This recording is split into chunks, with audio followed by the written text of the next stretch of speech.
আসসালামু আলাইকুম। অ্যাজেক্টিভ নিয়ে কথা বলছি। অ্যাজেক্টিভ হচ্ছে কোনো শব্দ দ্বারা দোষ গুণ পরিমাণ সংখ্যা বোঝালে তাকে অ্যাজেক্টিভ বলে।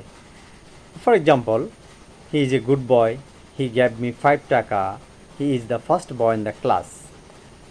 Two important uses of adjective, একটা হচ্ছে অ্যাট্রিবিউটিভ ইউজ আর একটা হচ্ছে প্রেডিকেটিভ ইউজ।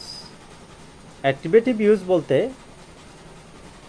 স্ট্রাকচারটা হবে অ্যাজেক্টিভ প্লাস নাউন, অর্থাৎ যে অ্যাজেক্টিভ নাউনের আগে বসে ওই নাউনকে কোয়ালিফাই করে তাকে বলে অ্যাট্রিবিউটিভ ইউজ।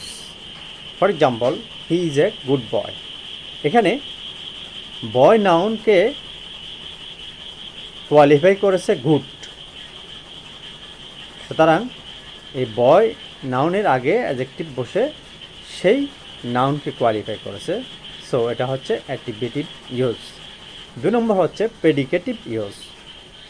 স্ট্রাকচার হচ্ছে নাউন প্লাস অ্যাজেক্টিভ, অর্থাৎ নাউনের পরে বসে যদি অ্যাজেক্টিভ তাকে কোয়ালিফাই করে তাকে অ্যাজেক্টিভের প্রেডিকেটিভ ইউজ হয়। অন্যভাবে যদি আমরা বলি তাহলে অ্যাজেক্টিভ যখন নাউনের প্রেডিকেটিভ রূপে কাজ করে ওই সাবজেক্টকে কোয়ালিফাই করে তখন তার প্রেডিকেটিভ ইউজ হয়। যেমন, she is beautiful, Shila is intelligent.